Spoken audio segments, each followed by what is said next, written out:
인데요, 뒷부분은 아주 간단합니다. 간단하게 정리하면 되는 내용이어서 다 한번 읽어봤습니다. 오늘 설교의 제목은 상처 입은 치유자 입다라는 제목으로 말씀을 증거하겠습니다.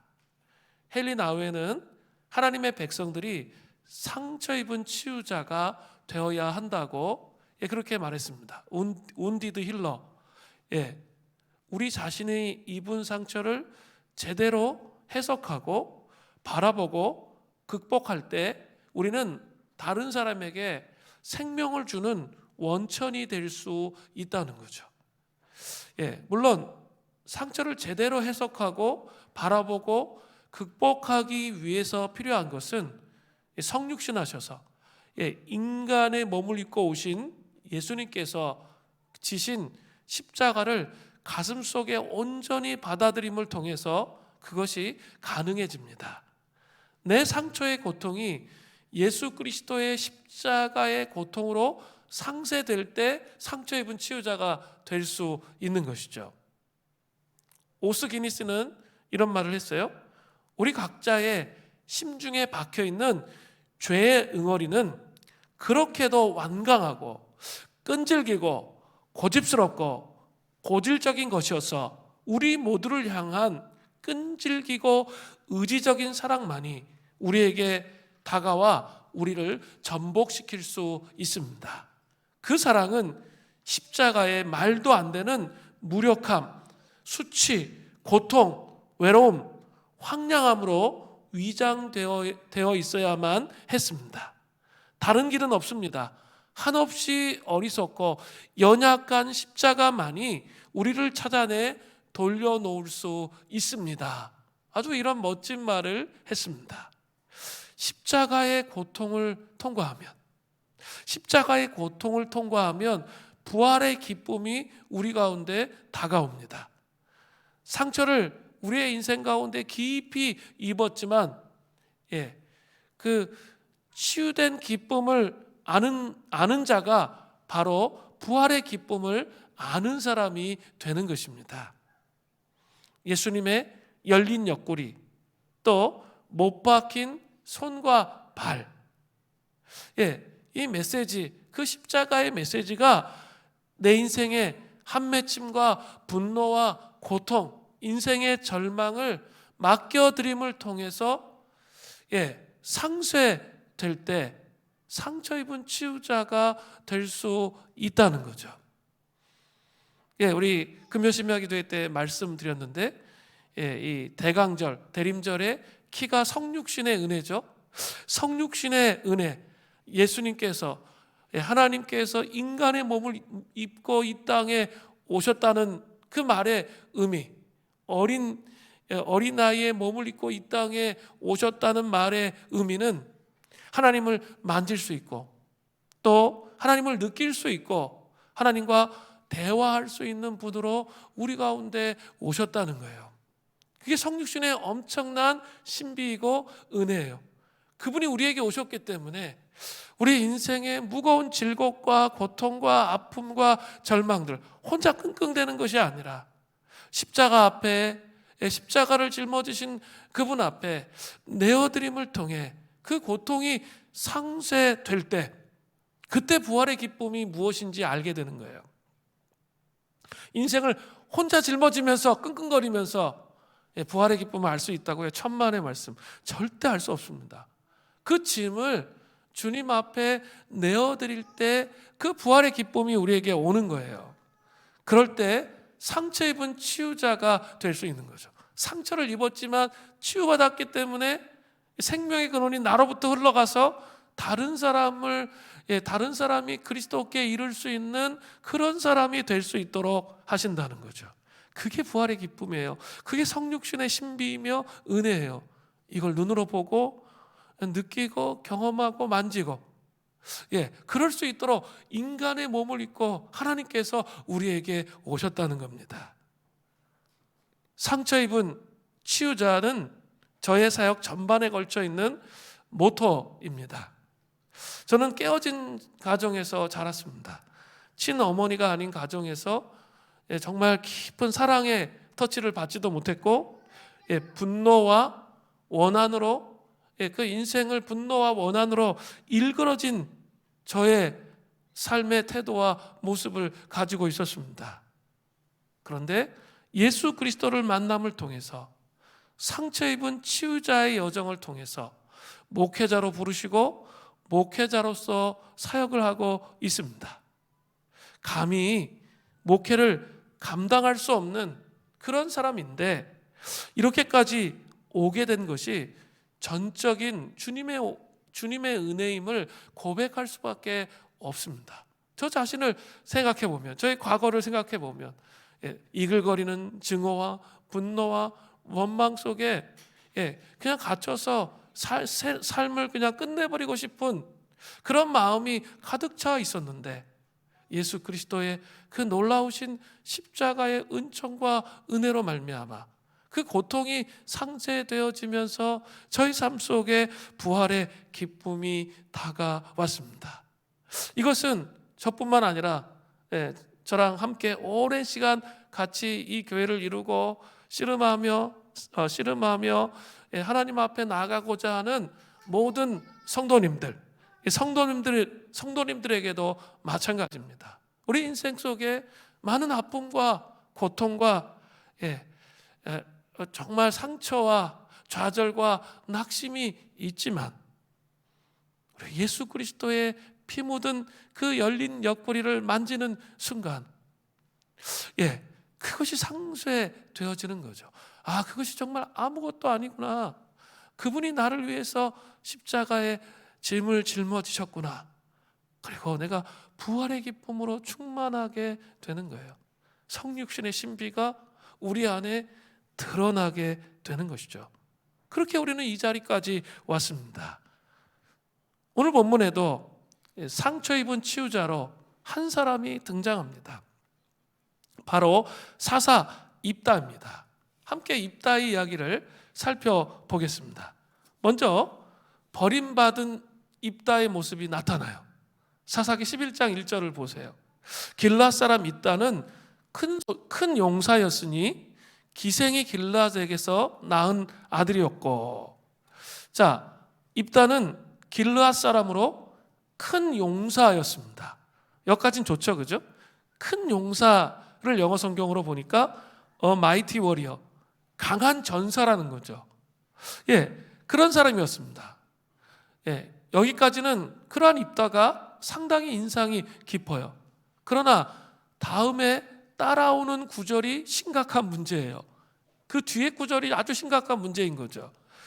기생이 길앗에게서 낳은 아들이었고, 아버지는 길앗이었습니다. 아버지 이름이 길앗인데 땅의 이름도 길앗이에요. 이것은 아버지는 상당한 세력이 있는, 길앗 성읍에서 상당히 세력이 있는 믿음의 명문 가문이었다는 것을 알 수 있습니다. 그러나 문제는 어머니예요. 어머니는 기생이었습니다. 근데 여기서 기생이라는 이 구절은 단순하게 창녀를 말하는 것이 아닙니다. 오히려 더 심각한 문제를 가지고 있는 것을 말해요. 이방 신전에서 일하는 여사제이면서 창기인 그런 사람을 말하는 거예요. 그 바알 신에게 제사 드리면서, 이방신들은 이방신에게 우상 숭배하고 제사 드리면서 반드시 그 안에 매음행위가 있어요. 여자 창기가 있는 거죠. 그리고 그들이 사제예요. 그래서 이렇게 음란한 행위를 반드시 하도록 하는 게 종교의식 가운데 있는 거예요. 거기에 사제입니다. 심각하죠? 믿음의 명문 가문인데, 그런 사제와 관계를 맺었고요. 그 사제로부터 낳은 아들이 누구예요? 입다예요. 아버지 길앗은 하나님도 섬기면서 이방 신전을 드나들면서 여사제 창기와 낳은 아들을 가지고 있었던 그런 사람이었습니다. 이것은 이 시대의 상황이 얼마나 깊은 우상 숭배에 빠져 있는지를 아주 절실하게 보여주고 있습니다. 지난주 강해 설교에서 살펴봤죠. 기드온의 아들 아비멜렉이 하나님이 원하지도 않는데 스스로 왕위에 올라갔어요. 그러니까 문제가 일어났어요. 막 분열과 갈등과 내전이 막 일어나면서 이스라엘이 막 황폐화 되었습니다. 그래서 아비멜렉이 최후를 맞이하고 하나님께서 다시 사사시대로 회귀하도록 하기 위해서 돌라와 야일이라는 사사를 보내주셨습니다. 그 황폐함 가운데 있었는데 돌라와 야일 사사가 오면서 무려 45년 동안 평안함이 있었어요. 문제는 그 평안함에 있었어요. 평안함이 오니까 안일하고 나태하고 무기력한 그런 상태 속에 빠져들기 시작한 거예요. 그러면서 이 사람들이 더 깊이 영적으로 병들어서 우상 숭배를 하게 되었던 거죠. 사사기 10장 6절에 보면 이스라엘 자손이 다시 여호와의 목전에 악을 행하여 바알들과 아스드락과 아람의 신들과 시돈의 신들과 모압의 신들과 암몬 자손의 신들과 블레셋 사람들의 신들을 섬기고 여호와를 버리고 그를 섬기지 아니하였으므로 이스라엘의 활동 반경이 넓어지기 시작하는 거예요. 그러니까 저기 막 지중해 쪽에 있는 시돈에 있는 신도 섬기고 밑에 있는 블레셋 사람들의 신도 섬기고 암몬 자손, 가나안 자손, 이렇게 모압 자손의 신들을 한꺼번에 다 섬기는 거예요. 경제적으로 무역을 하면서 확장되면 확장될수록 사람들이 더 타락하는 거예요. 그 신들에게 눈을 돌리고 하나님을 배신하는 거죠. 하나님을 섬기지 않는 거죠. 여기서 하나님을 섬기지 않는다는 건 뭐냐면 종교적인 형태와 틀은 가지고 있는 거죠. 하나님을 섬기는 신용을 하지만 마음의 중심에서는 다른 것을 섬기고 있게 되는 거예요.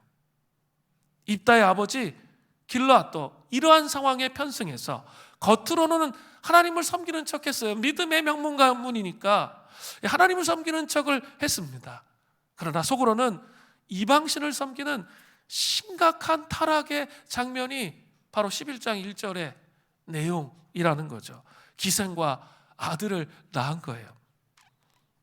그러나 오늘 본문의 전체적인 내용을 볼 때 입다는 큰 용사라고 했는데 그의 용사됨은 철저히 여호와를 붙들고 있는 신앙이 있었다는 것을 알 수 있어요. 거기서부터 큰 용사가 되었다는 것을 알 수 있습니다. 입다는 성장 과정에서 형제들이나 주변 사람들로부터 온갖 멸시와 천대와 구박을 받았어요. 천덕꾸러기죠. 천덕꾸러기였는데 마음이 가난해질 대로 가난해진 거죠. 그러면서 철저히 하나님을 찾게 되었던 거죠. 그래서 하나님을 버리고 우상 숭배를 하고 있던 다른 식구들은, 그죠? 세상도 섬기면서 하나님도 섬기면 하나님을 경험할 수가 없어요. 하나님이 경험되지가 않는다고요. 근데 이 길라 가문의 사람들은 다 그렇게 했거든요. 그러니까 그들은 하나님을 경험할 수가 없었지만 입다는 정말 의지할 게 없었어요. 하나님밖에 의지할 게 없었어요. 그래서 살아계신 하나님을 경험하고 그 만남을 통해 하나님을 만남을 통해 신앙의 사람으로 자리 잡을 수 있게 되었던 거죠. 이 놀라운 거예요. 분명히 출신이 너무 안 좋아. 우상 숭배 엄마로부터 했던 사제의 엄마로부터 태어난 아이인데 그 아이가 하나님을 찾는 거죠. 이런 케이스는 얼마든지 있죠. 가정에 뭐 상처가 많고 어려움이 많은 사람들, 그런 사람들이 있어요. 가정에 부모 한 사람이 심각한 문제가 있어서 그 사람에게 딱 다 집중되는 거죠.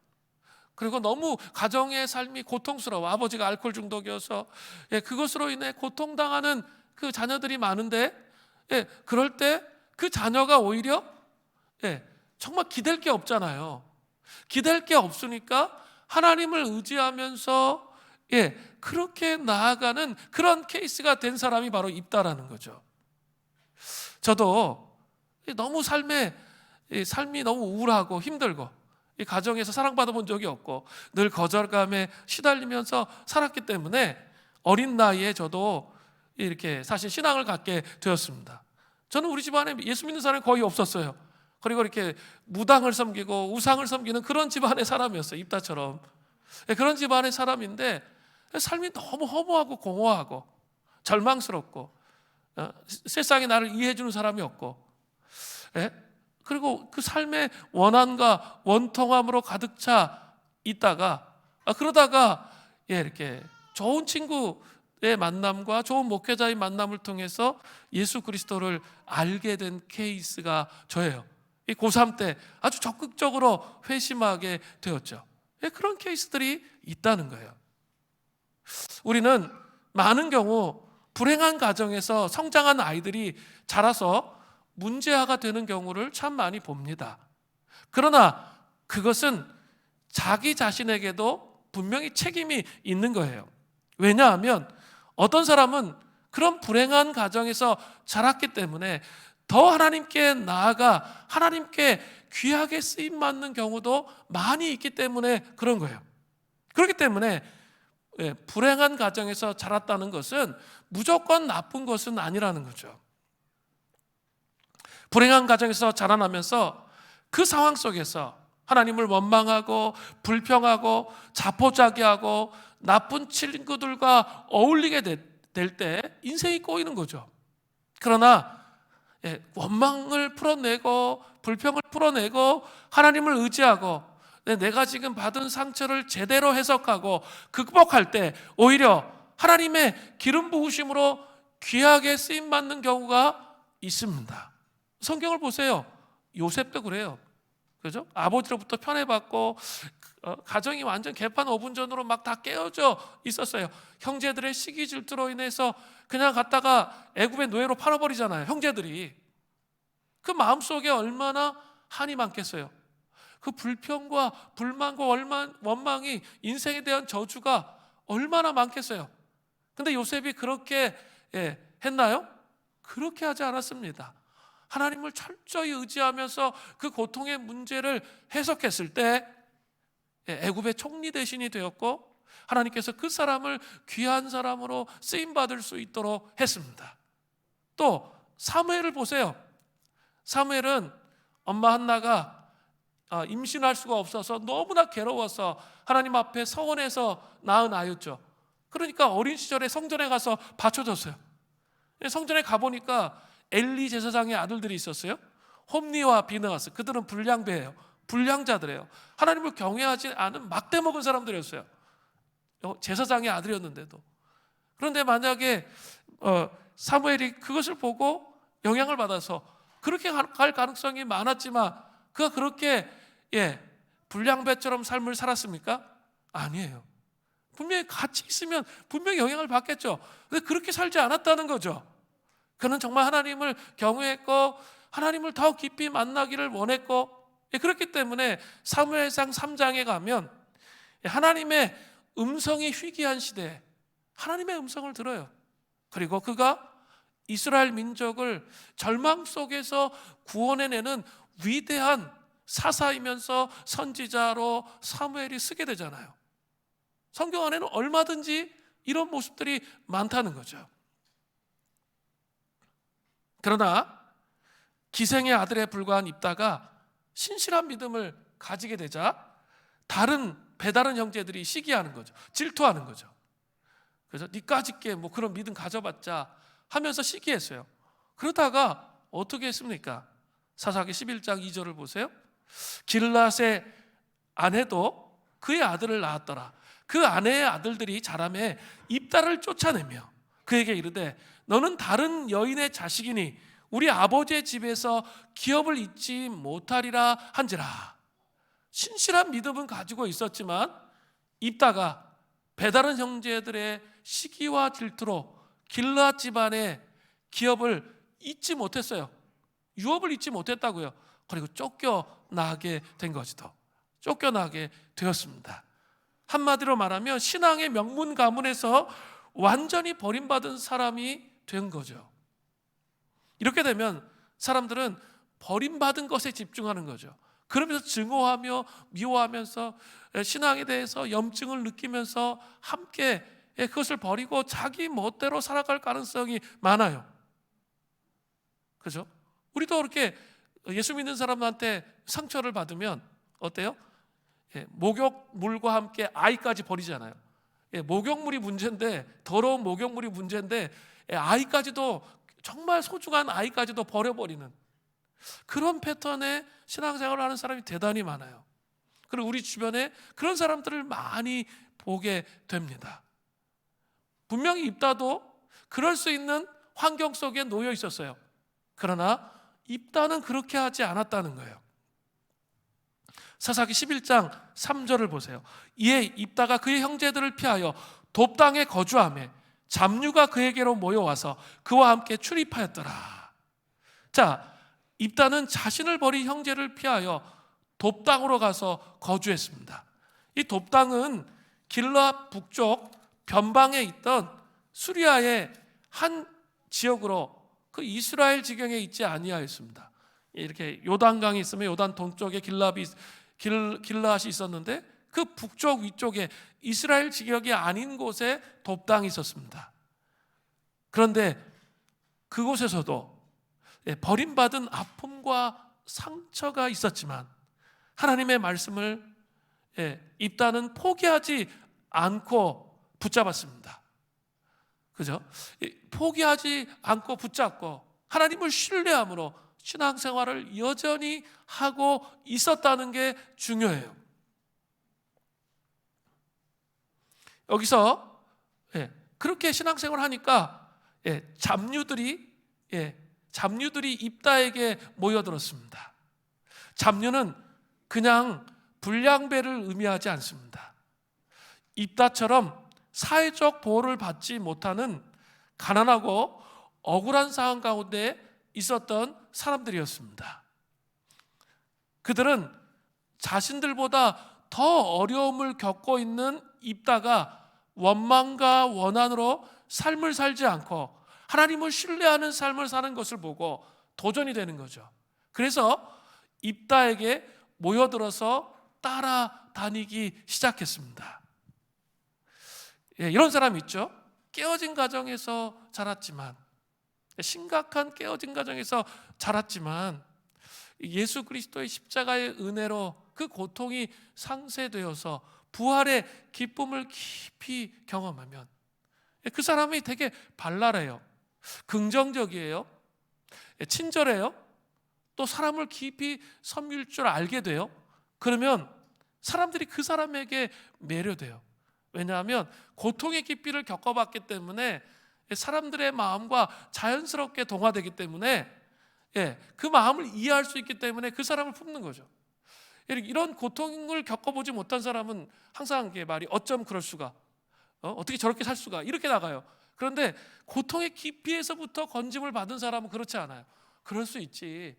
그 인생이 얼마나 고통스럽고 힘들고 어려웠을까, 이런 생각을 하게 된다는 거죠.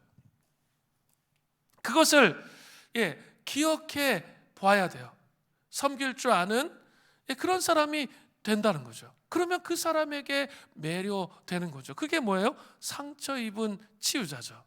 그리고 그 사람의 그런 고통 속에서도 어떻게 원망하지 않았지? 어떻게 그 억울한 거 원통함을 극복했지? 그 사람의 신앙과 됨됨이를 배우고 그를 따르고자 하는 마음이 생긴다는 거죠. 그런데 그렇지 않아요.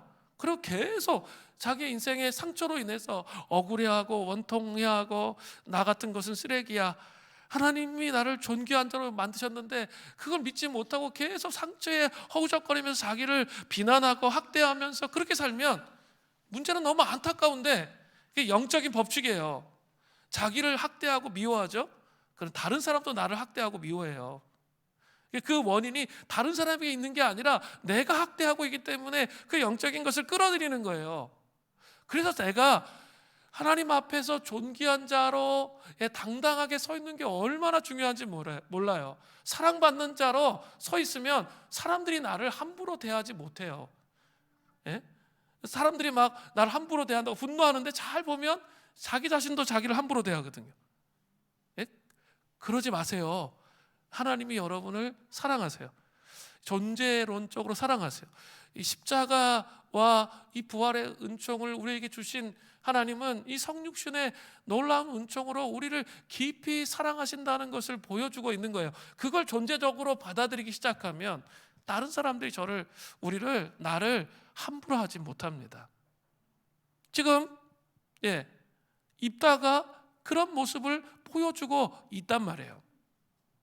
다윗도 사울 왕을 피해 도망 다닐 때 같은 현상이 일어났어요. 사무엘상 22장 1절부터 2절이에요. 그러므로 다윗이 그곳을 떠나 아둘람 굴로 도망하매 그의 형제와 아버지의 온 집이 듣고 그리로 내려가서 그에게 이르렀고, 환난당한 모든 자와 빚진 모든 자와 마음이 원통한 자가, 이게 이렇게 그냥 마음이 원통한 게 아니라 사울 왕의 정권에서 어려움을 겪었던 사람들, 그런 사람들이에요. 다 그에게로 모였고 그는 그들의 우두머리가 되었는데 그와 함께한 자가 400명 가량이었더라. 뭡니까? 아둘람 공동체가 형성된 거죠. 왜요? 그렇게 사울 왕이 막 못 잡아 먹어서 안달이 났는데 계속 다윗은 도망 다녀야 되잖아요. 억울한 일을 계속 당함에도 불구하고 다윗은 끝까지 하나님을 신뢰하고 하나님 원망하지 않는 거죠. 하나님을 신뢰하며 그 마음의 응어리와 상처를 풀어내면서 하나님 중심적인 삶을 살았기 때문에 그 밑으로 사람들이 모여들기 시작한 게 아둘람 공동체였던 것이죠. 자, 입다와 다윗은 하나님을 깊이 존재 중심으로 만남을 통해서 상처 입은 치유자로 우뚝 서게 되었던 거예요.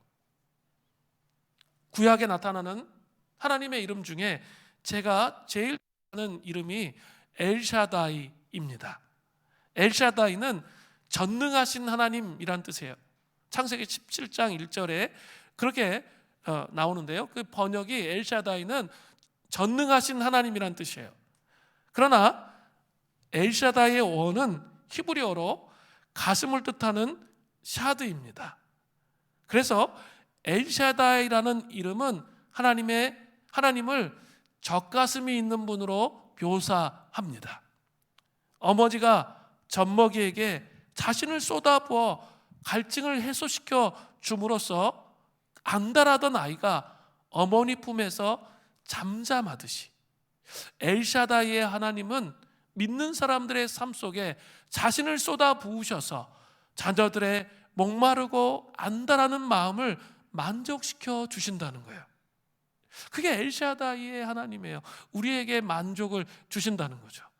제가 어떤 여론조사를 보니까 교회를 떠나는 이유 중에 상당수의 높은 프로테이지가 기도의 응답을 받지 못해서 이게 딱 나오더라고요. 그걸 보면서 좀 많은 생각을 해봤어요. 정말 기도 응답을 받지 못하는 걸까? 아닙니다. 그게 아니라 이런 하나님의 보호하심과 하나님의 이끄심을 경험하려면 어때요?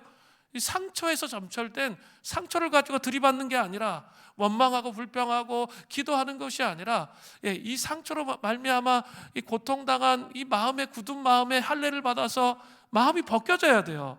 인격이 벗겨져야 돼요. 그러면서 하나님이 원하시는 코드에, 그게 성경적 가치죠.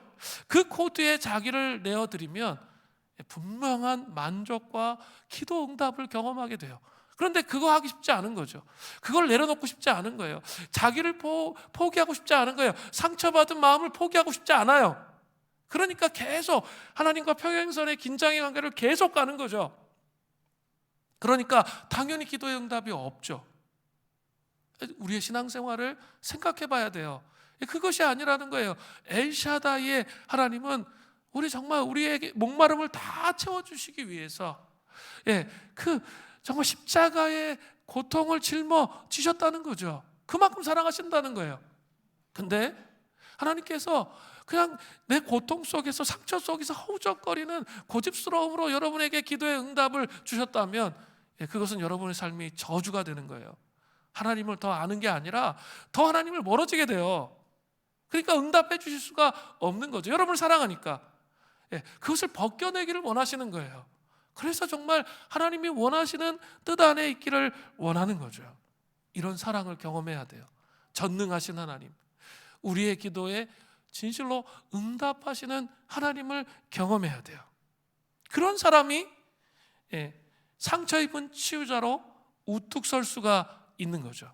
또 그런 사람이 내가 하나님의 사랑을 깊이 경험했으니까 어때요? 사람들을 사랑하고 섬길 수 있는 것이죠. 그리고 다른 사람들에게 생명을 주는 원천이 될 수 있게 되는 것이죠. 부부간의 갈등, 부모와의 갈등, 자녀의 갈등, 많은 문제가 있는데 거기서 원한 속에 갇혀 있는 것이 아니라 상처 입은 치유자로 우뚝 서기 시작할 때 그 가정의 변화와 회복이 일어난다는 거죠. 자, 여기까지 상처 입은 치유자를 말씀드렸어요. 이제 입다가 상처 입은 치유자로 우뚝 서 있던 시점에서 이제 입다가 부름을 받습니다. 그 상처 입은 치유자로 우뚝 서 있던 시점은 이스라엘이 암몬의 압제로 18년 동안 고통받는 그런 시기였습니다. 이제 길르앗의 최악의 상태가 발생하는 거죠. 사사기 11장 4절을 보십시오. 얼마 후에 암몬 자손이 이스라엘을 치려 하니라. 길르앗 성읍은 암몬 사람들로 인해서 심각한 위기에 처하게 되었습니다. 이 위기의 상황 가운데 길르앗 장로들이 지혜롭게 나서는 거예요. 사사기 11장 5절을 보세요. 암몬 자손이 이스라엘을 치려 할 때 길르앗 장로들이 입다를 데려오려고 돕당에 가서 길르앗 장로들은 암몬 족속이 쳐들어오는 위기의 상황에서 가만히 보니까 길르앗 이 땅 위에 리더십을 발휘해서 위기에서 구해질 그 지도자를 찾았는데 그런 깜이 없는 거예요. 믿음으로 리더십을 발휘할 깜이 없는 거죠. 사사시대처럼 그렇게 용사처럼 일어나서 믿음으로 하나님 나라의 일을 비록 군사적으로나 상황적으로 열악하지만 자기들을 이끌고 승리하게 해줄 그런 믿음의 용사가 없는 거죠. 왜냐하면 온전한 믿음으로 하나님을 신뢰하는 사람이 없고 우상도 섬기면서 이 하나님도 섬겼기 때문에 그들의 삶 가운데 어떤 능력도 드러나지 않았기 때문이에요. 교회가 이 복음의 능력과 영광을 잃어버리면 어때요? 이 세상 가운데 아무 일도 행할 수가 없어요. 능력 있게 아무 일도 행할 수가 없는 거예요. 초대교회 때부터 이렇게 교회를 이 노아의 방주로 그렇게 해석을 했어요. 그리고 세속의 가치의 문을 열어놓는 것에 대해서 방주에 창문을 열어놓는 것이라 이렇게 표현했어요. 창문을 열어놓으면 비가 내리죠. 그래서 교회 안으로 다 들어와요. 그래서 세속주의에 그 물이 가득 차게 되면 이 배는 침몰하는 거죠. 근데 그 과정이 정말 복음의 능력과 권세를 잃어버려가는 그런 과정이라 그렇게 해석을 했습니다.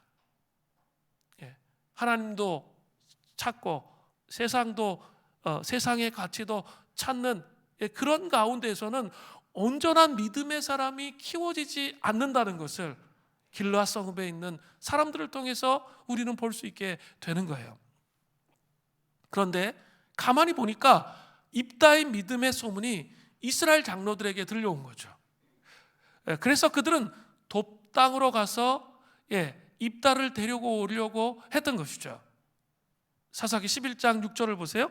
입다에게 이르되 우리가 암몬 자손과 싸우려 하니 당신은 우리의 장관이 되라 하니, 이 장관, 군대 장관, 지휘관, 전쟁의 지휘관이 되라고 그렇게 제안을 합니다. 그러니까 이스라엘 장로들의 이런 갑작스러운 제안 앞에서 그 입다는 약간 퉁명스럽게 반응해요. 11장 7절을 보세요. 입다가 길르앗 장로들에게 이르되 너희가 전에 나를 미워하였고 내 아버지 집에서 쫓아내지 아니하였느냐? 이제 너희가 환난을 당하였다고 어찌하여 내게 왔느냐 하니라. 그런데 퉁명스럽게 반응하는 것에 굴하지 않고 이스라엘 장로들은 더 진지하고 심각하면서도 파격적인 그런 대우를 약속해요. 그게 11장 8절이에요. 그러므로 길르앗 장로들이 입다에게 이르되 이제 우리가 당신을 찾아온 것은 우리와 함께 가서 암몬 자손과 싸우게 하려 함이니 그리하면 당신이 우리 길르앗 모든 주민의 머리가 되리라 하매. 자, 처음에는 장관이 된다고 했는데 지금 뭐라고 얘기해요? 더 파격적인 제안을 하죠. 머리가 되리라 제안을 합니다. 이 머리는 히브리어로 로시라고 하는데 전쟁시나 평화시나 상관없이 최고의 통수권자가 되게 하겠다는 파격적인 대답을 하는 거죠. 제안을 하는 거예요. 그러니까 입다가 뭐라고 반응합니까? 사사기 11장 9절에 보세요. 입다가 길르앗 장로들에게 이르되 너희가 나를 데리고 고향으로 돌아가서 암몬 자손과 싸우게 할 때 만일 여호와께서 그들을 내게 넘겨주시면 내가 과연 너희의 머리가 되겠느냐 하니. 자, 과연 너희의 머리가 되겠느냐 하니, 이 원문을 살펴보면 내가 너희의 머리가 될 것이다 이런 뜻이에요. 의문문이 아니에요. 확신을 표현하는 거예요. 그들의 제안에 대해서 하나님께서 암몬 자손을 넘겨주시면 내가 너희의 머리가 될 것이다 이런 확신을 표현하고 있는 내용이에요. 그러니까 길르앗 장로들이 어떻게 반응합니까? 사사기 11장 10절이에요. 길르앗 장로들이 입다에게 이르되 여호와는 우리 사이에 증인이시니 당신의 말대로 우리가 그렇게 행하리이다 하니라. 예, 여호와의 이름으로 맹세하고 있어요. 그렇게 하겠다는 거예요. 자, 여기까지 내용을 가지고 한번 좀 생각해 보아야 할 게 있어요. 깊이 묵상해 보아야 할 게 있어요. 참으로 놀라운 일이 벌어졌습니다. 상처 입은 치유자의 영광스러운 귀환이 나타나는 거죠. 상처받은 자의 귀환. 입다를 멸시하고 무시해버린 길르앗 땅에 영광스럽게 귀환하는 거예요. 그래서 영광스럽게. 하나님의 부르심은 참 너무나 오묘해요. 여러분 이거 잘 알고 계셔야 돼요. 하나님의 부르심은 너무나 오묘합니다. 하나님께서는 상처 입은 현장에 하나님의 백성들이 치유자가 되어서 귀환하게 하십니다. 그냥 돌아오게 하시는 것이 아니라 가장 존귀한 모습으로 돌아오게 하세요. 끝까지 하나님 신뢰하면 가장 존귀한 모습으로 돌아가게 하세요. 그들 앞에서 놀라울 정도로 하나님께서 높여주세요. 하나님의 백성을 높여주십니다. 그러면서 하나님께서 부르신 그 부르심에 충실하게 살아가게 하시는 거죠. 요셉을 한번 보세요. 그죠? 그 수많은 가정의 매듭과 상처들이 있었는데 결국은 기근으로 인해서 그 모든 형제가 요셉의 발 앞에 무릎을 꿇었어요.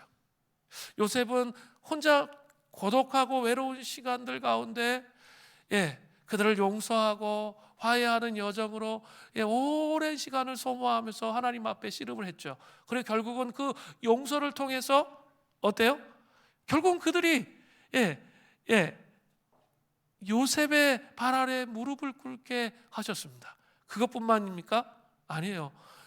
그들이 그 가족들이 요셉으로 인하여 구원을 받도록 하셨고, 그리고 온 열방이 구원을 받도록 하셨죠. 풍년 때에 곡식을 7년간 모았어요. 그리고 흉년 때 7년 동안 풀어냄을 통해 온 땅에 기근이 들었는데 그 땅을 구원해내는 그런 놀라운 역사를 이루었잖아요. 자, 어떠세요?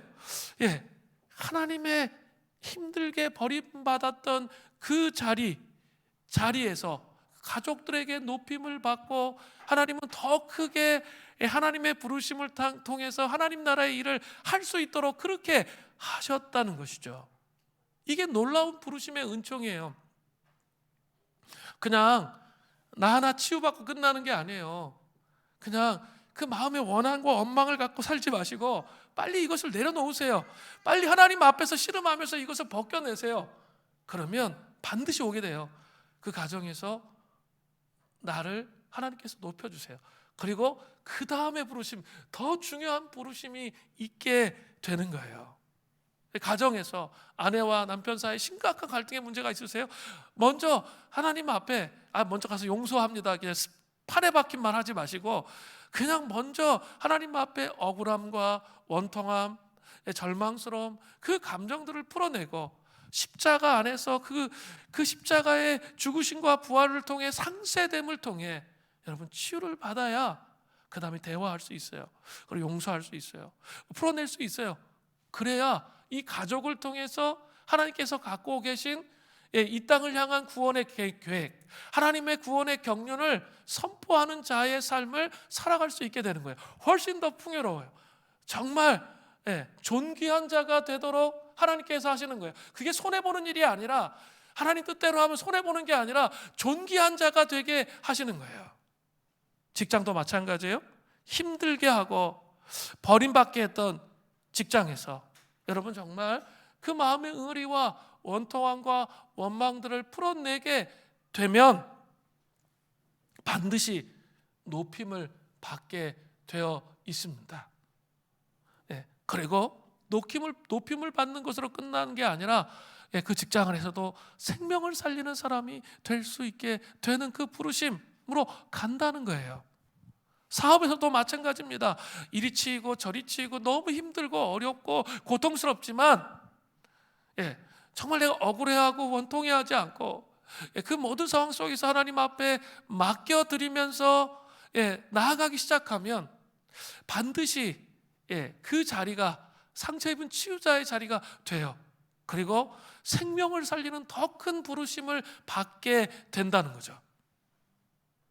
그렇게 하기 위해서 우리는 우리 안에 버림받음으로 마음속에 있던 원망을 풀어내면서 더 깊이 예수님의 형상을 닮은 자로 서야 돼요. 내 속사람 안에 그리스도의 형상이 자라가는 자로 서야 되는 것이죠. 하나님께서 일하시도록 나를 자꾸 내어드리는 그 가정이 너무나 필요한 거예요. 보혈기도 스쿨을 지금 한 40명 정도 하고 계신데요. 우리 한 장로님이 저에게 얘기하시더라고요. 이렇게 꼭 지금 연말연시에 전지훈련 하는 것 같다고. 전지훈련. 원래 이렇게 축구 선수나 야구 선수 같은 경우 겨울에 이렇게 전략을 잘 짜고 훈련을 해야 1년 동안 시즌이 이렇게 살아나잖아요. 잘할 수 있잖아요. 요때 못하면 이제 1년 농사 망치는 거잖아요. 똑같아요. 지금 연말연시잖아요. 연말연시에 막 다른 걸로 바쁘시면 안 되고, 여러분 1년 동안 살면서 이렇게 때로는 하는 게 소통됐지만 어떨 때는 소통이 안 되고 내 고집대로 가고, 그래서 이렇게 단절되어진 것을 그런 느낄 때가 있잖아요. 그런 우리 삶의 굴곡이 있거든요. 그러니까 이 전지훈련 기간이다, 연말연시.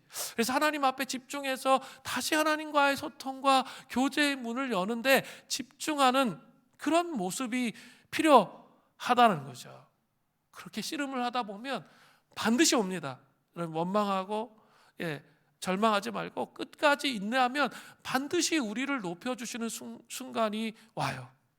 제가 계속 2023년에는 모토를 그렇게 정했어요. 이렇게 뭐냐면 우리의 삶, 교회 공동체 지금 부흥의 전철을 많이 보여주고 계신데, 저는 우리 교회 공동체가 부흥되기를 원하고요. 부흥을 통해서 하나님 영광이 드러나기를 원해요. 그런데 또 더 원하는 것이 하나 더 있는데, 그것은 우리 성도님들이 한 사람 한 사람의 삶이 이런 부흥을 맞이할 수 있도록 준비되어지는 거예요. 아니, 내 그릇이 준비되어져 있지 않은데 어떻게 상처 입은 치유자로 높임을 받을 수 있는 자의 삶이 되겠어요? 말씀과 기도로 이게 무장이 되어서 이게 채워져 있고 채워지면서 이 억울함과 고통의 문제들이 십자가 앞에 완전히 벗겨져야 준비되는 거예요.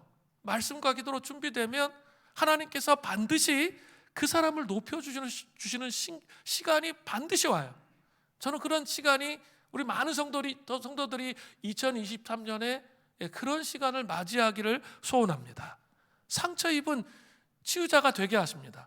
부르심을 입게 해요. 더 큰 부르심, 겨우 이제 이 가정의 문제 하나 해결하고 끝나는 게 아니에요. 우리의 삶이 이건 시작에 불과한 거예요. 더 큰 부르심을 받게 되는 것이죠. 그리고 그 사람을 통해 하나님 나라를 가져오게 하시는 거예요. 하나님의 부르심에는 결코 후회하심이 없다는 거예요. 일단은 이제 이런 부르심을 주신 하나님께 진심으로 감사를 드리고 있습니다. 사사기 11장 11절을 보세요. 이에 입다가 길르앗 장로들과 함께 가니 백성이 그를 자기들의 머리와 장관으로 삼은지라. 입다가 미스바에서 자기의 말을 다 여호와 앞에 아뢰니라. 이 미스바는 요단 동편에 사무엘이 부흥 운동을 일으켰던 그 미스바가 아니고 요단 동편에 있는 미스바예요. 근데 입다는 무엇을 그 미스바에서 아뢰었을까요? 이렇게까지 인도해 주신 하나님께 진심으로 감사의 고백을 했던 것이 분명합니다. 저는 젊었을 때 이게 그 정말 한맺힘과 원한과 원통함, 왜 나는 이런 가정에서 태어나고 이런 절망스러운 상황 속에서 이렇게 내가 던져졌을까, 이걸 생각했을 때 제가 치유되고 회복이 된 다음에도 제가 늘 하면서 다녔던 말이 있어요. 저는 천국 가서 꼭 물어볼 게, 하나님께 꼭 물어볼 게 하나 있다고. 그것은 왜 주님 저를 왜 이런 가정에 태어나게 하셔서 왜 이렇게 힘들게 하시고 고통스럽게 하셨는지 모르겠다고. 그걸 주님께 물어보고 싶다고. 일단은 잘 이해가 안 되는데 지금은 나는 믿음으로 그것을 받아들이고 나중에 천국 가서 물어보겠다, 이런 얘기를 많이 했어요. 그런데 나이가 30, 40, 50대 중반 이렇게 넘어가니까 저의 삶을 쭉 돌이켜보니까 상처 입은 치유자의 삶이라는 게 이런 거였구나. 내가 이런 삶의 고통과 아픔이 없었다면 사람들의 그 아픔과 고통을 이해하고 생명을 살리고 생명을 흘려보내는 일을 제대로 할 수 있었을까 생각해 보면 회의적이에요. 그러면서 이해가 되더라고요. 천국 가서 안 물어봐도 되겠더라고요. 이렇게. 그냥 이해가 돼요. 그렇구나. 진실로 감사한 일이구나 라는 감사의 고백을 할 수 있게 되는 것이죠. 지금 입다의 고백이 그 고백인 거예요. 자, 이제 세 번째로 하나님이 주시는 살아있는 지혜로 변증하는 입다가 나와요. 상처 입은 치유자, 부르심을 입었어요. 그 다음에 완전히 입다가 바뀌어요. 이것 때문에 입다가 믿음이 신실한 사람이었다는 것을 증명하는 그 내용이에요. 그래서 길앗의 장관과 머리로 임명받은 입다는 무조건 전쟁하러 나가는 돌쇠형의 리더가 아니었어요. 그는 먼저 하나님이 주시는 살아있는 지혜로 변증하면서 암몬 왕에게 사실을 보내는 거예요. 사사기 11장 12절을 보세요. 입다가 암몬 자손의 왕에게 사자를 보내 이르되 내가 나와 무슨 상관이 있기에 내 땅을 치러 내게 왔느냐 하니, 입다는 이제 길르앗의 지도자가 되어서 암몬 왕에게 사자를 보내서 내가 나와 무슨 상관이 있기에 내 땅을 치러 왔느냐 이렇게 말해요. 내 땅이라고 그러죠. 길르앗을 자기 땅이라고 얘기해요. 상처로 반응 안 하죠. 자기 땅이라고 얘기하면서 동일시하고 있어요. 그러니까 암몬 왕이 회신을 보내요. 사사기 11장 13절에요. 암몬 자손의 왕이 입다의 사자에게 대답하되 이스라엘이 애굽에서 올라올 때 아론에서부터 야복과 요단까지 내 땅을 점령했기 때문이니 이제 그것을 평화롭게 돌려달라. 쉽게 이야기하면 요단 동편에도 기업을 얻었죠. 므낫세, 그리고 루벤, 갓지파, 므낫세 반지파 해서 요단 동편에 기업을 얻었잖아요. 그 땅 중에 핵심이 길르앗이란 말이에요. 근데 그 요단 동편에 기업으로 얻은 땅을 자기들한테 돌려달라는 거예요. 자기 땅이라는 거죠. 이것에 대해서 입다는 하나님이 주신 지혜로 변증하는 거예요. 첫 번째는 이스라엘이 모압 땅과 암몬 자손의 땅을 우회하고 아모리 사람의 땅 길르앗을 정복했다는 거예요. 자, 이렇게 이스라엘이 요단강이 가운데 있고 사해가 밑에 있어요. 요단강이 쭉 흐르고 사해가 밑에 있어요. 요단 동쪽에 요쪽에는 밑에는 뭐가 있냐면 에돔이 있었어요. 출애굽할 때 그 위에는 뭐가 있었어요? 밑에는 에돔이 있었고 그 위에는 모압 사람이 살았어요. 그리고 좀 더 위에는 그 암몬 사람이 살았던 거예요. 자, 그래서 이제 회신을 보내는 거예요. 지름길은 뭐예요? 에돔과 그 암몬 사람의 길로 가나안 땅에 들어가는 게 훨씬 더 빠른 거죠. 자, 그런데 그렇게 할 수가 없었어요. 그 이유가 나오는 거예요. 사사기 11장 13절 암몬 자손의 왕이 입다의 사자들에게 대답하여 이스라엘에서, 거기 아까 평화 돌려달라고 얘기했죠. 그래서 자, 이제 이스라엘이 모압 땅과 암몬 땅을 우회하고 아모리 사람 길르앗 땅을 정복한다는, 그 정복하러 갔다는 내용이 사사기 11장 14절부터 24절의 내용이에요. 그걸 살펴보면 이스라엘 백성이 애굽에서 나와서 광야 경계인 가데스까지 왔는데, 가나안 땅에 들어가려고 했는데 에돔과 모압에 그 길을 열어달라고 부탁했다는 거예요. 이게 다 민수기에 나오는 얘기예요. 그런데 그들이 반대했기 때문에 자기들은 그 길로 못 들어가고 억지로 뒤로 이렇게 우회해가지고, 우회해서 아주 먼 길을 돌아서 요단 동편, 그 길르앗이 있는 땅까지 왔다는 거예요. 이것이 민수기에 나오는 내용이에요. 그리고 모세가 이 길르앗 땅에 아모리 왕인 시온에게 길을 열어달라, 가나안 땅으로 들어가게 길을 열어달라고 하는데 그들은 거부했어요. 거부했을 뿐만 아니라 군사를 이끌고 나와서 전쟁을 벌였기 때문에 그들과 싸우지 않을 수가 없었던 것이죠. 다시 말해서 이 땅은 암몬 사람의 것이 아니라 아모리 사람들의 것인데 전쟁으로 빼앗았다는 거예요. 그래서 이것을 먼저 적용하고 있는 거죠. 민수기의 성경의 내용을 해박하게 잘 알고 있었던 거예요. 그죠? 그러니까 말씀을 정말 깊이 잘 알고 있는 그런 삶을 살았다는 것을 이 내용만 14절부터 23절까지의 내용만 보면 알 수 있어요. 성경에 있는 내용을 쫙 다 언급하면서 이런 역사를 갖고 있다 이야기하잖아요. 그리고 사사기 11장 24절에 신들의 전쟁에 대해서 언급하는 거예요. 내 신 그모스가 내게 주어 차지하게 한 것을 내가 차지하지 아니하겠느냐. 우리 하나님 여호와께서 우리 앞에서 어떤 사람이든지 쫓아내시면 그것을 우리가 차지하리라. 원래 이 암몬 족속의 신은 밀곰이나 몰록이었습니다. 그런데 그 당시에는 모압의 전쟁의 신인 그모스를 섬겼던 것 같아요. 전쟁의 신이니까 모압의 신을 섬겼던 거죠. 근데 여러분 잘 아셔야 돼요. 고대 근동의 전쟁은 신들의 전쟁이에요. 그래서 그 땅을 차지하는 것은 신의 뜻이었다는 사상이 있었습니다. 암몬 족속의 신인 그모스가 땅을 주었으면 그 땅을 차지하는 것처럼 이스라엘 백성들이 하나님 여호와께서 길르앗 땅을 차지하게 하셨으니까 차지했다는 말이에요. 그죠? 그 땅은 니네 땅도 아니었어. 아모리 사람 시온 왕의 땅이었어. 그리고 하나님께서 그 땅을 정복하라고 하셨기 때문에 정복했다는 거예요. 그리고 또 세 번째, 모압 왕 발락도 그 땅을 회복하려고 노력하지 않았다는 거예요. 이게 무슨 말이냐면 사사기 11장 25절을 보니까 이제 내가 모압 왕 십볼의 아들 발락보다 더 나은 것이 있느냐, 그가 이스라엘과 더불어 다툰 일이 있느냐, 싸운 일이 있었느냐.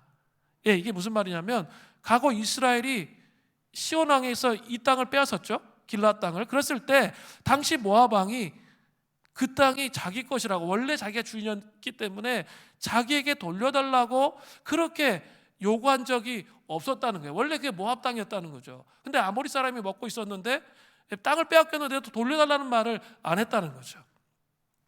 입다는 이스라엘이 길르앗 땅을 시온 왕에게서 빼앗을 때 당시 모압 왕이던 발락은 아무 조치도 취하지 않았음을 지적하는 거예요.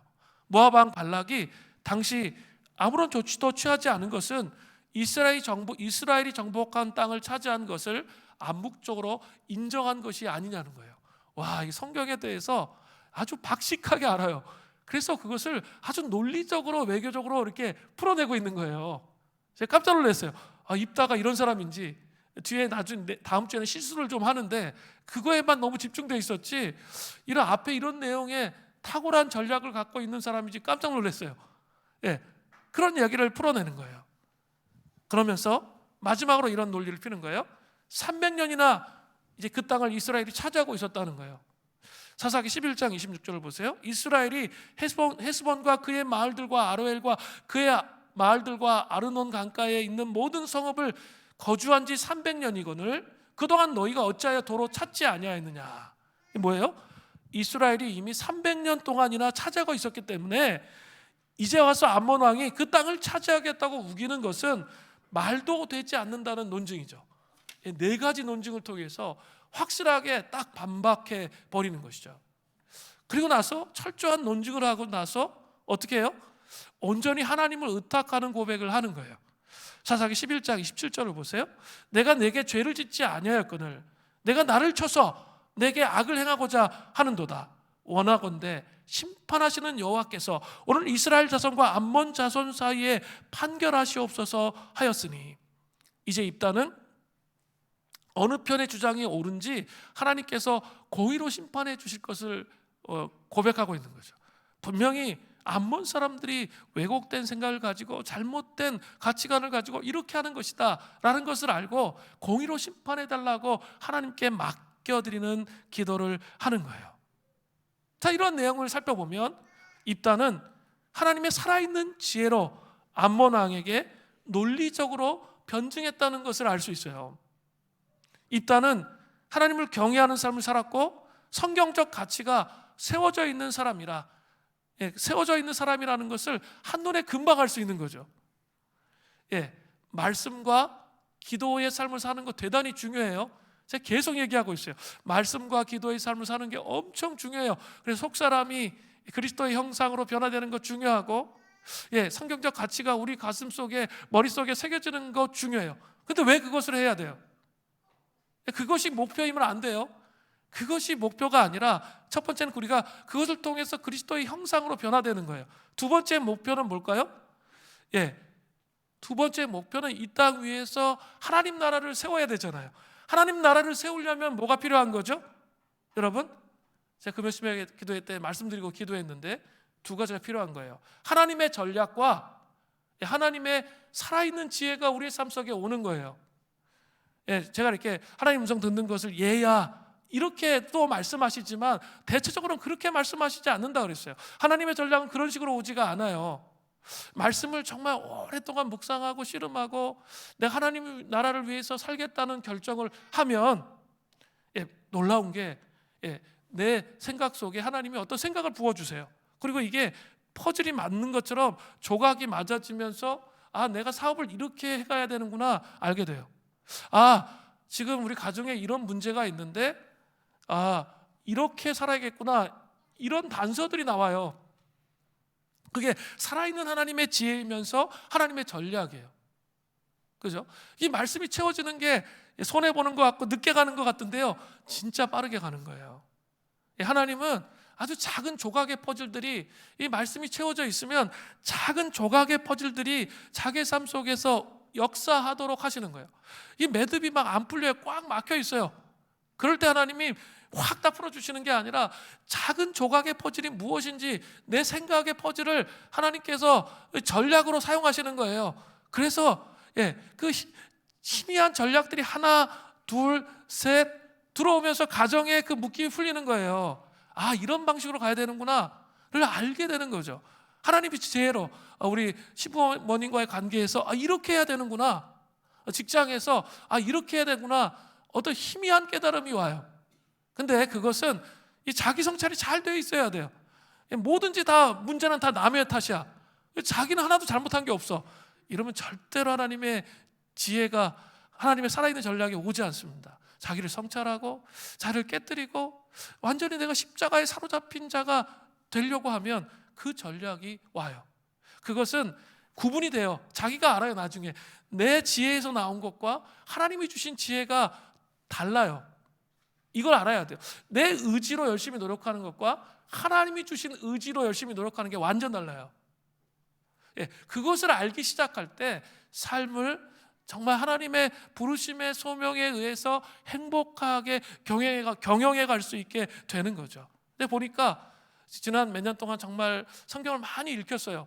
그리고 씨름하고 기도하게 시켰는데 몇몇 사람들이 이제 서서히 그 작동이 일어나는 사람들이 있어. 이제 다수는 아니에요. 그런데 그 작동이 일어나는 게 엄청 중요해요. 교회에서 하나님 나라 일을 할 때도 그냥 우왕좌왕 자기의 머리로 하는 게 아니라 이 우선순위를 따라서 하나님께서 원하시는 게 무엇인지를 찾아서 그걸 일하는 거예요. 그렇게 갈 때 실패하지 않습니다. 그리고 하나님의 역사하심을 경험하며 해갈 수 있는 거예요. 그 삶에 하나님의 전략과 지혜는 너무나 중요한 거예요. 근데 지금 입다가 그렇게 하는 거예요. 맨날 왜 나는 어디로 갈지 모르겠다, 불평하고 불만하고 원망하고 이게 차 있는 거예요. 그러니까 모르는 거예요. 제가 성육신 금식절기에 중요한 게 뭐라고 그랬죠? 비워야 된다고 그랬잖아요. 비워야 된다고. 비워야 사랑이 채워지고, 비워야 하나님 나라의 전략이 우리의 삶 속에 오는 거예요. 안 되니까 하나님이 어떻게 하세요? 강제로 비우시잖아. 강제로 하게 하시잖아. 여러분 그런 거 경험해 보셨어요? 강제로 그 일을 하게 하세요. 그렇게 하시면서 비우는 여정으로 가게 하신다는 거죠. 마지막으로 한 가지만 이제 얘기하고 끝내겠습니다. 세계적인 건축 설계회사 티마스의 하영록 회장이 쓴 P31에 나오는 내용인데요. 한 번은 미국의 어느 제약회사에서 공사 건물을 놓고 입찰을 붙였습니다. 직원이 두세 명뿐이던 티마스는 200명 규모의 회사와 경쟁하게 되었고, 압도적인 규모 차이로 입찰에 탈락했습니다. 하 회장은 크게 상심하게 되었습니다. 보통 이렇게 되면 자신을 떨어뜨린 회사를 비난하고 거래를 끝내기 마련입니다. 그런데 하 회장은 잠언 31장의 말씀을 기억하면서 티마스가 사랑해야 할 대상이 누구인지를 생각했습니다. 그리고 티마스를 탈락시키고 다른 회사를 거래처로 택한 그 제약회사를 사랑하기로 했습니다. 그래서 이런 편지를 썼습니다. 빌 국장님, 제게 공사 면접을 볼 수 있게 해주셔서 감사합니다. 귀사가 선택한 회사는 제가 전에 근무했던 곳이라 잘 압니다. 아마도 당신이 기대한 것만큼 이번 공사를 잘 해낼 것입니다.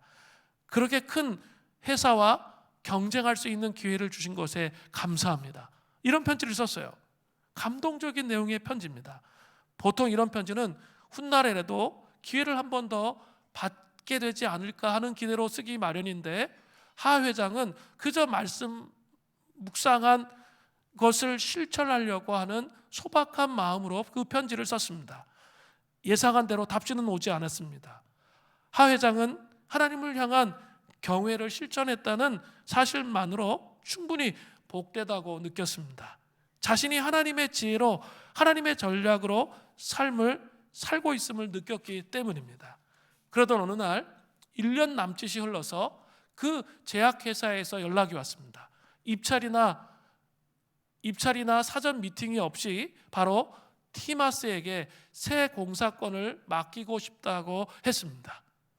자, 하나님의 살아있는 지혜와 전략을 충분히 볼 수 있는 간증이에요. 그죠?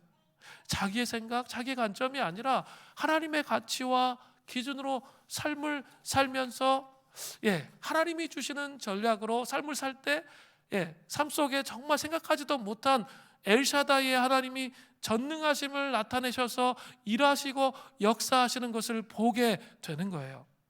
이 은혜가 우리에게 있기를 간절히 바랍니다. 자, 이제 우리 기도하겠습니다.